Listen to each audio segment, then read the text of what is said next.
આજે રાજકોટમાં સરદાર ધામના આયોજનનું જે ભૂમિપૂજન હતું એમાં માનનીય શ્રી સીએમ સાહેબ સાથે બધા આવેલા, એનો આનંદ છે અને આ રાજકોટને માટે ગૌરવની વાત છે અને અમારા માટે, આપણા સૌ માટે પણ ગૌરવની વાત છે. કારણ કે અહીંયા જે સરદાર ધામ બનશે એમાં બહુ આપણા બાળકો, વિદ્યાર્થીનીઓને મોટો લાભ થશે.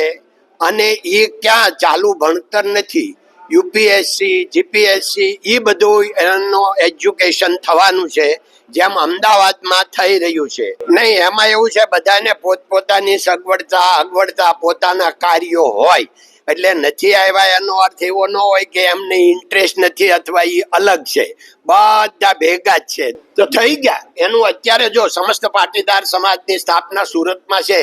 સમસ્ત પાટીદાર સમાજના બેનર નીચે આપણે 2006માં 12 લાખનું ઓડિયન્સ અને 1600 વ્યક્તિઓ સ્ટેજ ઉપર હતી એવો બેટી બચાવનો કાર્યક્રમ કરેલો 2006માં. એ એનું ફળ છે કે પહેલા જે 1800 દીકરીઓ હતી, આજે 950, 950 થઈ ગઈ, એનું ફળ છે. એટલે એમાં સમસ્ત પાટીદાર સમાજ, આ સરદાર ધામ એ સમસ્ત પાટીદાર સમાજ જ છે, એટલે આ એનું ફળ છે.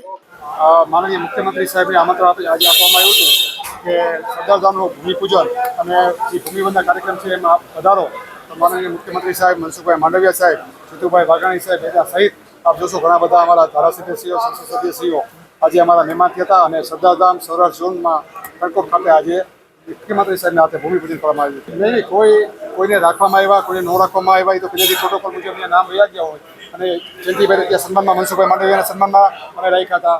એ રીતના જુદા જુદા લોકોને જુદી જુદી જવાબદારી હતી, જુદું જુદું વાત હતું. તમે જોશો કે વેલકમ સ્પીચમાં તમે જોશો તો મારું નામ હતું, તો વેલકમ સ્પીચ મારી ન આવી. સમયને અનુરૂપ કાકાને એવું કીધું કે તમે જ બધું કરી દો. એટલે આ બધું જેને જેની જ્યાં જવાબદારી હતી ત્યાં લોકો હતા જ. આ જોશો તો દીકરા દીકરીઓની લેતી પહેલેથી થતી હતી. લેવા પટેલ કરવા પટેલ સમાજ પાર્ટનર બનતા હતા, પણ ક્યાંક બે સમાજના આગેવાનો ક્યાંક ઇલેક્શનમાં ઊભા હોય એટલે થોડું ઘણું એ પોલિટિક્સમાં એ થતું હતું. બાકી અત્યારે અને પહેલાં હું એવું માનું છું કે બાકી સમાજ વચ્ચે કાંઈ નહોતું, પણ ક્યાંક ચૂંટણી લડાતી હોય તો નાના મોટું ત્યાં પટેલોના મત. હું તમને કહી દઉં કે હું ગજેરા છું, તો અમે રણછોડનગરમાં હું ચૂંટણી લડ્યો તો લુણાગરીય પરિવાર મારા સામે ઉભો રહ્યો તો લેવા પટેલ મેં પરિવાર સામે આવી જાય. એટલે એ પોલિટિક્સનો વિષય છે. પણ સમાજની જ્યારે વાત કરીએ ત્યારે સરદાર ધામમાં સમસ્ત પાટીદાર સમાજની સંસ્થા છે, સમસ્ત પાટીદાર સમાજને હારે રાખેલી સંસ્થા છે. સાહેબ ખોડલધામ ટેકો આપે, સરદાર ધામને ખોડલધામને ટેકો આપે, અત્યારે વિષય જ નથી. વિષય અત્યારે છે કે સરદાર ધામ ભૂમિપૂજન કર્યું છે અને હું એવું માનું છું કે કોઈને અંદરોઅંદર હજી કહું છું કોઈ વિરોધ નથી, એનો અમારો નથી અમારો.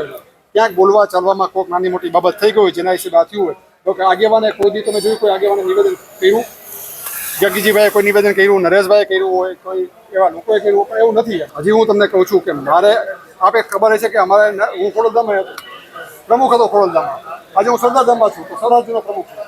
હું તમને કહું છું કે અમને કોઈને કાંઈ તકલીફ નથી. તમે કહો ત્યારે હું નરેશભાઈ ભેગા આવીશ, મારે ચા પાણી પીશ, નરેશભાઈ મારે નહીં આવશે, મારા પ્રસંગમાં આવે છે. તો એ કોઈકને નાની મોટી તકલીફ જ્યારે થઈ હોય ત્યારે તમે જોયું છે તો સીએમ સાહેબે આજે એક સૂચન કર્યું કે વાણી સિવાય પાટીદારો પાસે બધું છે, અને વાણીમાં સંયમ રાખી અને પાટીદારો આગળ વધે આવું એક સજેશન કર્યું. તો વાણીથી જ બગડે છે. તો આજે સંયમ જેટલો રાખે સમાજના આગેવાનો, સમાજના કાર્યકરો, તો એટલું જ બધું સારું છે. બાકી નીચે અહીંયા હું તમને કહી દઉં કે લગભગ 10 થી 12 ખોડલધામના ટ્રસ્ટી હતા, ખોડલધામમાં સક્રિય આગેવાનો તો બધા હતા. એનો કાર્યક્રમમાં આ બધા જાય છે. હું પોતે જાઉં છું 21 કાર્યક્રમમાં, હું ત્યાં હતો. એટલે એવું છે જ નહીં કાંઈ. ખાલી બે લોકોને જરાક મન દુઃખ થયું હતું એટલે બોલવાનું થયું. પર્સનલ મેટર છે, હું એવું માનું છું. સંસ્થાની મેટર જ નથી. આપણે બધાને આમંત્રણ આપી જ છીએ. આપણે કોઈ સંસ્થામાં વિવાદ છે નહીં, કોઈ જાગતું, અમે બધા પોઝિટિવ જ છીએ.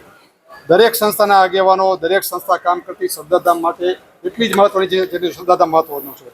કોઈ નાની મોટી મન દુઃખ કોઈ નાના કાર્યકરને કોઈ એકાદા આગેવાનને થયું હોય, બાકી સંસ્થા વચ્ચે કોઈ જાતનું મન દુઃખ નથી.